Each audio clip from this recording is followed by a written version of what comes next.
Okay, so in this part of the lesson, we're going to talk more specifically about making a book and start doing some more like tutorial-y stuff. So the first thing we're going to do is open up our Pages panel over here on the left side. It should look like an open spread.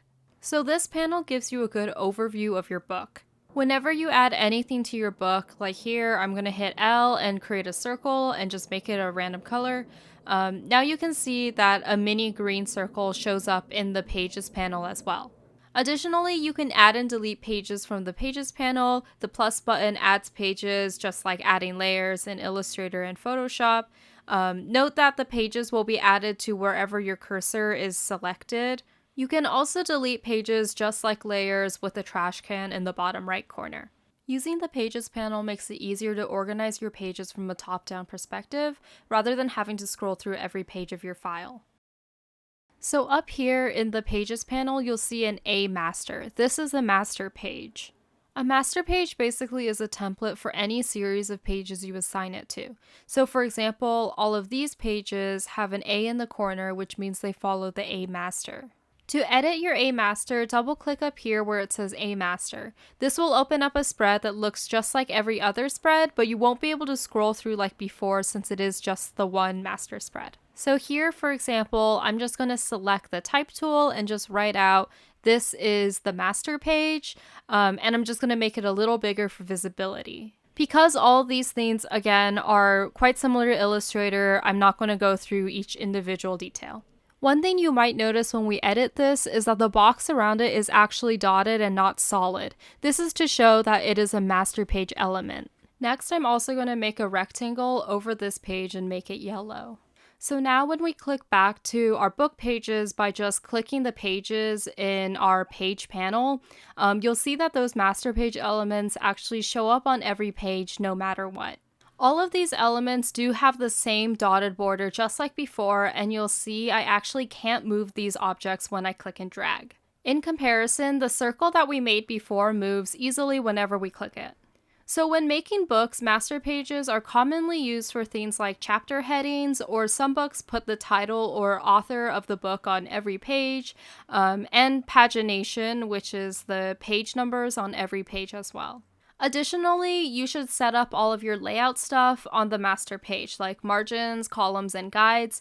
I actually cannot emphasize enough how important it is to set it up on your master page instead of your regular pages, since you will have to adjust each page individually if you just put it on the regular page. So that's exactly what we're going to go do now. So let's go up to Layout and go to Margins and Columns. Using margins and columns when making books is important because it's how you create books with consistency and a visual link to carry your reader through. I think a lot of first-time book designers feel inclined to make every spread look different because they're afraid of things looking boring, but it makes it really difficult for a reader to stay engaged. I like to use the metaphor that a book should be sort of like a song, where everything is in the same key for the most part. It shares the same rhyme scheme and rhythm, but each verse has different words, or in this case, each spread will have different content. Even when a song has like a bridge, it uses elements of the same song, so it still feels like it's a piece of the whole, but just a new part. So back to our margins and columns, you will see a bunch of inputs here. This stuff is all easier to deal with in points and picas as well, so try and change your units before coming here. So the first thing we're going to adjust is our margins, so make sure that your preview is turned on so you can see these changes. Now, for all of these things, you can pretty much do whatever you like for your book, but there's just a few things to think about. So like for margins, you need to first think about how big your book is. Our book is a pretty standard size, so something like 36 points or like half an inch like feels pretty normal, but if your book was the size of a post-it note or something, that might be too big. And if your book is very, very big, like a 36 point might feel extremely small. Also, think about your user. The original margins on books were made so then the reader's thumbs didn't cover the words while they were reading. So right now, I would say that these margins, are pretty generous, but they would definitely allow the reader to see all the words. You're going to want to unclick this little paper clip chain icon so you can have asymmetrical margins as well. So, like, I'm gonna put a 24-point margin on the top, and in modernist styles, you usually want to have somewhat of an asymmetrical margin. So, I'm going to put in different values here, keeping in mind what we just discussed. Do whatever you think looks best for your design, and don't worry too much about this because just like everything else, you can always adjust it. And also, remember that the book is going to be bound in the center, which is what we call the gutter, and oftentimes content will get lost in there. So it's important to make the margins a little larger on the inside spine of your book, but also because of the fact that there's so little pages in the books that we are creating, it's not as big as a deal as if you have like a 200-page book. You will be learning more about the technicalities of this next year, so don't worry about any of this if it's confusing. Okay, so I think this looks pretty okay, so we're just going to move on and start talking about columns. So columns will help you organize the content in your spread. Using the same grid on each spread allows the reader's eyes to make connections and stay engaged. Remember that books are about creating systems and then using that system to its full potential. If you have any book or magazine lying near you, I would recommend you take a look at the way they set up a grid and build a consistent system throughout. Okay, so different people tend to set up their columns in different ways. I think the easiest way is to just kind of pick a number, then see if you can design within it and then adjust if you need it.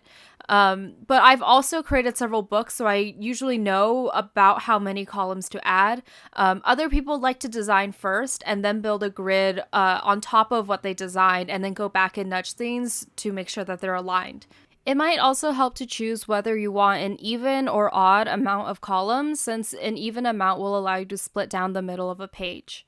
Honestly, it really doesn't matter how you choose your columns, it's more important that you just follow the system that you create. Also, for a book this size, you probably won't have to go over like 8 or 9 columns. Right now we have 6, and that's already plenty. Next to the number of columns, you will see the gutter size, which will adjust the spacing between columns. Again, you will learn more about this next year, but essentially you just want enough space here so you can differentiate between the spaces between words and the spaces between paragraphs or columns. And again, you can always just adjust this, so don't worry too much about it. So that looks all good, so we're going to hit OK, and now we've basically created our layout for this book. When we click any of the pages to go out of our master page mode, you'll see that the grid now exists everywhere on every single page, so we can use it as a template for all of our elements. You might now be thinking that it will get kind of annoying to always have to see this grid, and I totally agree. It gets really annoying, and sometimes you can't see small mistakes that you make because the guides are covering those areas. So the solution to this is just to hit W on your keyboard, which will bring you into the preview mode and let you see the book as it is without any guides, templates, or bleeds. You can also hit Shift W, which will bring you into the presentation mode. This turns things sort of like a PowerPoint, and you'll use your keys to go up and down between different pages. Actually, a lot of us ended up using InDesign for our class presentations, so we could basically create our presentation slide in InDesign and then just present them using the presentation mode. You can hit Escape to get out of the presentation mode, and you can hit W again to go back to your working modes. We are now basically at the end of our intro to InDesign. All we really have left is to make sure we save, which is maybe the most important thing. So we're going to hit Command S, which you should all be really familiar with by now. And like usual, we're going to go into our Digital Design Lab folder and then save inside of our new book folder. I'm just going to name this document Book Demo 1, but please follow whatever system you normally use. I find it really helpful to save different versions of my books as I'm working on them, which is why I add a number, but if that's not your vibe, you don't need to do it. And like usual, there are a couple different ways to save, and this is pretty important, so listen up. So when you're working on your own document, it's totally fine to just save as a 2020 document or whatever version you're working on. I haven't updated to 2021 yet, and yes, that is because I'm lazy. I've never used InDesign 2020 template, and honestly, I don't really know what it does, so we're just going to skip it. But if you're sharing your file to another computer, it's always safer to save as an IDML, which can be opened in basically any version of InDesign. Essentially, if your collaborator used InDesign 2019 and you use 2020, they won't be able to open the file if it's saved as a 2020 document. If it's an IDML, it will be able to be opened in both versions, so it's just safer to save as an IDML when you're going to share a document. For your own purposes, I would just save as a 2020 InDesign document or whatever version you have. Also, you don't really need to save this document at all because we're just going to be starting with Shelly's template document next week. So if you don't want to save this one, that's totally fine.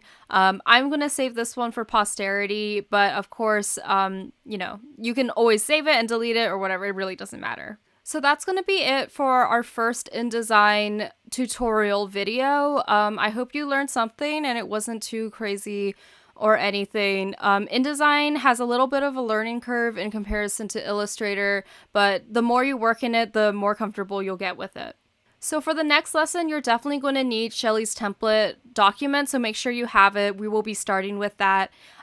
So I hope you have a good week. I hope this was all helpful, and stay safe and healthy. See you next week.